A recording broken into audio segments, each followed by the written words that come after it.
नमस्कार दोस्तों, संभावना मार्केट हेल्प में आपका एक बार फिर से स्वागत है। अब हम जिस चीज़ की बात करने वाले हैं वो पर्टिकुलर ग्रुप के इन्वेस्टर्स के लिए है, ठीक है। और ये जो इन्वेस्टमेंट है, मैं इसको इन्वेस्टमेंट ही कहूँगा। और ये इन्वेस्टमेंट है रिलेटेड आपका गोल्ड से, ठीक है। गवर्नमेंट ऑफ इंडिया समय समय पर गोल्ड बॉन्ड इशू करती है। गोल्ड बॉन्ड का इशू मतलब क्या है कि आप उन बॉन्ड्स को खरीदिए और वो आपको कुछ पर्टिकुलर पीरियड तक लॉक इन पीरियड रहता है, ठीक है। आप उसके बाद उन बॉन्ड्स को आप वापस गवर्नमेंट ऑफ इंडिया को दे देंगे और आपको गवर्नमेंट ऑफ इंडिया जितने का आपने बॉन्ड खरीदा है वो प्लस उसके ऊपर कुछ इंटरेस्ट इनकम पे करके आपको पैसा दे देगी, या आपको गोल्ड लेना चाहेंगे तो गोल्ड उस टाइम के हिसाब से मिल जाएगा।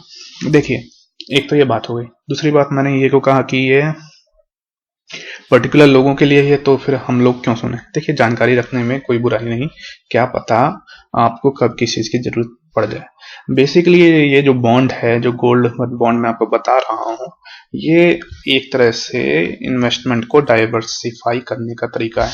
जितना आपका इन्वेस्टमेंट डाइवर्सिफाई रहेगा उतना रिस्क कम रहेगा, क्योंकि कभी भी किसी वक्त भी ऐसा नहीं होता कि सारे के सारे सेक्टर ही हिल जाएं।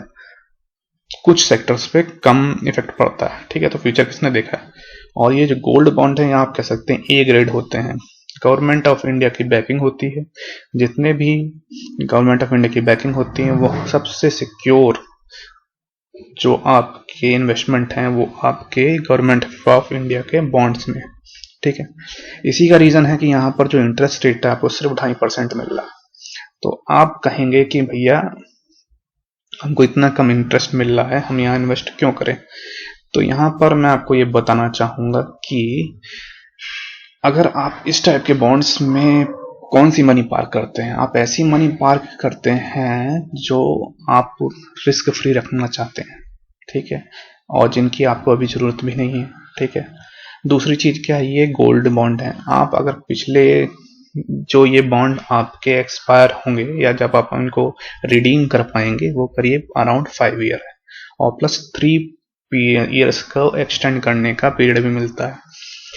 तो अगर उस टाइम के हिसाब से आप गोल्ड का प्राइस देखेंगे वो आज के टाइम से बढ़ेगा ही, ठीक है। गोल्ड हमेशा से ही महंगी एंटिटी है, और अगर पिछले आप 10 ईयर्स का ट्रेंड देखें तो गोल्ड आपका महंगा ही हुआ है, ठीक है। तो आप इसमें अगर ऐसा कुछ इन्वेस्टमेंट करना चाहते हैं कि यहाँ भी आपको जरूरत नहीं है तो आप इसमें इन्वेस्ट कर सकते हैं। दूसरी चीज क्या है, अगर अभी आज या अभी नहीं या कुछ दिनों बाद आपको लगता है गोल्ड के प्राइस कम हो जाएंगे और तब आप इन्वेस्ट करेंगे, तो आपको दो चीजें बता दूं कि पहली चीज कि गोल्ड पे जो भी आप इन्वेस्टमेंट करेंगे, जब तक गोल्ड को सेल नहीं करेंगे तब तक गोल्ड वैसा का वैसा ही रहता है, समझ रहे हैं। मतलब आपका पैसा बढ़ता नहीं है। दूसरी चीज, उसकी स्टोरेज और उसकी सिक्योरिटी के लिए आप बैंक में लॉक कर लेंगे, आप पैसा उल्टा खर्च करते हैं, ठीक है। और बाई चांस आपको गोल्ड की जरूरत अभी नहीं है, 5 साल बाद है, इसमें इन्वेस्ट करना यही है कि आपने गोल्ड में ही इन्वेस्ट किया है, ठीक है, और वो भी एकदम सिक्योर, जिसकी चौकीदारी आपका गवर्नमेंट ऑफ इंडिया कर रहा है। 5 साल बाद आपको गोल्ड भी देगा प्लस उस पर 2.5% ब्याज भी देगा, ठीक है। ये ब्याज आपको बैंक या खुद अपने फिजिकल फॉर्म में गोल्ड खरीदने में नहीं मिलता है। यही इस बॉन्ड का फायदा है, ठीक है। तो मेरा तो मानना यह है कि आप अगर कुछ मनी जो सेफ और सिक्योर रखना चाहते हैं, ठीक है, सबके पास होता है सभी पैसा, अगर आप मार्केट में लगा देंगे तो हो सकता है कि आप कुछ समय तक के लिए सिक्योर है, नहीं कभी ना कभी आने वाले टाइम में आपका लॉस भी हो सकता है। तो ऐसी मनी जो आप पहले इन्वेस्टर जो सेफ रखना चाहते हैं वो यहाँ लगा सकते हैं। दूसरी चीज, ऐसे लोग जिनको पता है कि आगे आने वाले 4 या 5 सालों में उनको गोल्ड की जरूरत पड़ेगी, ठीक है, कोई शादी करनी है, ठीक है, इस टाइप का कोई काम करना है, तो वो भी इसमें पार्क कर सकते हैं। 5 साल के लिए आपको इंटरेस्ट कम है लेकिन इंटरेस्ट है। दूसरी बात, प्योर गोल्ड में ही आप इन्वेस्ट कर रहे हैं, ठीक है। तीसरी चीज, आपको सिक्योरिटी की चिंता नहीं करनी है, आपके पास एक कागज रहना है डिजिटल फॉर्म में या फिर फिजिकल फॉर्म में, डजेंट मैटर, ठीक है। तो आप इसमें इन्वेस्ट कर सकते हैं। बाकी ऐसे लोग जिनके पास इस टाइप की मनी नहीं है तो उनको इस बात की जानकारी होनी चाहिए कि गवर्नमेंट इस टाइप के बॉन्ड्स समय समय पर निकाल सकती है। और मिनिमम इसमें आप देखेंगे जो मिनिमम वैल्यू बहुत ज़्यादा नहीं है।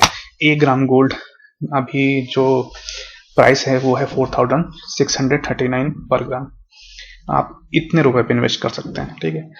और अगर आप देखेंगे कि जिस हिसाब से फ्यूचर में आगे आने वाले 5 साल में गोल्ड का प्राइस बढ़ेगा ही, हर बार बढ़ा है, ठीक है। अगर पिछले आप 5 साल की बात करें तो अराउंड 30,000 से लेकर 29,000 से आज के टाइम में एवरेज प्राइस अराउंड 40,000 के आसपास है, ठीक है। तो आप अपनी यहाँ मनी सिक्योर कर सकते हैं। आशा करता हूँ जो मैंने आपको जानकारी दी होगी वो आपके डिसीजन मेकिंग में इन्फॉर्म्ड डिसीजन लेने के लिए आपको प्रेरित करेगी। बाकी आप अगर इसमें इन्वेस्टमेंट करते हैं तो एक बार गाइडलाइन जरूर पढ़ें, ठीक है। कुछ ऐसी चीजें हो सकती हैं जो आपके पर्टिकुलर केस के लिए सही ना हो, तो आप अपनी पूरी जिम्मेदारी के साथ पैसा इन्वेस्ट करें। सब्जी भी लेते हैं तो 10 बार देख के लेते हैं, तो यहाँ आपको चीजें देख के ही लेनी हो चाहिए। Thank you very much.